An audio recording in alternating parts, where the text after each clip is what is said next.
This is Radio Entrepreneurs. My name again is Jeffrey Davis. Welcome back to everybody, and thank you for continuing to join our network of friends. Our next guest, a returning guest in full sports gear, is Robin Peers from Boston 13s, head coach, correct? Yeah, that's right. Now, Robin, did you ever think you were going to be a business person? I'm not really sure. I started off as a sports person back home in England. Always figured that once I finished playing sports around the age of 30, I'd have to end up doing something else. And yeah, sort of life brought me to Boston and to running the Boston 13s rugby franchise. And so yeah, I don't know. Maybe I thought I would be, but I never knew where I'd be or what I'd be doing. So give me a sense of your evolution into business. You were just playing rugby over in England? Yeah, so I was playing rugby back home. It was at a semi-professional level, and then on the side I was a sports coach. I was a rugby coach teaching children how to play the great game that we play. And then when I was about 30 years old, I was running a coaching course in London, and we had, I think it was 49 different delegates from something like 20 different nations, and I had a guy from Boston on my course, and he reached out to me after the course. Hey, would you like to come and coach for me in Boston? So took about a year to work things out, but yeah, then I decided to take the plunge and move across the Atlantic Ocean. That's quite a decision itself. Yeah, sure was. I always knew that I didn't want to really stay in one place for the whole of my life, and I figured when I retired from playing, then moving overseas was a good opportunity, and the fact that I was able to use my sport to move to a different spot and do something different was fantastic. Now, are you a player's coach?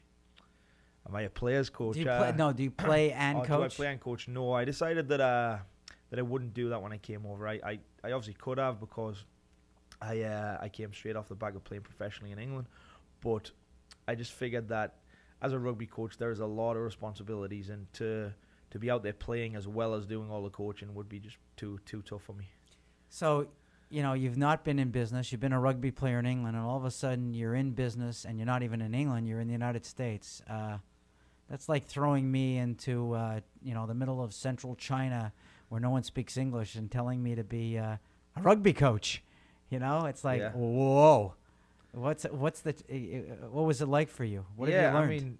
I mean, it was pretty tough to start off with. Obviously doing the coaching, but also having to do other things to expand the business. Finding different facilities to practice and to play, finding sponsors to help the team. The team fund itself to go to places like Washington D.C., Philadelphia, and New York City for games. So yeah, that was pretty tough, but we've been plugging away there for the last 3 years, and we're starting to do really well. Starting to make some real good contacts in the city, and yeah, I think we'll go from strength to strength from here. Right. So give me some specifics. What were some of the things you had to do to get this whole business off the ground, and then we'll move into what are you doing today? Yeah, I mean, well, one of the first things, as I just alluded to, is finding places to practice and to play. The city of Boston doesn't really allude itself to that many fields and not many places you can play. So we had to sort of pick up the phone, email a lot of different people to find different spots. And we've played on public fields through the Boston Park and Rec department. In the last few years, we've been down in Canton at a place called the Irish Cultural Centre, which is a great little rugby spot, but obviously it's outside of the city. One of the things that we're about to announce is that we're going to be playing at Boston University this year, so that's going to be a great facility for us, right in the middle of the city. Lots of business around there, lots of foot traffic. So yeah, we really hope to develop our brand by playing at BU this year. Robin, if someone wants to attend Boston 13 rugby games or find you and maybe even buy some shirts, how would they find you? Yeah, I mean, we've got a pretty good presence on social media, on Facebook, on Twitter, and we're really going to try and get the Instagram going this year. We got a website, www.boston13s.com. The 13s is spelt with a 1 and a 3 rather than in text.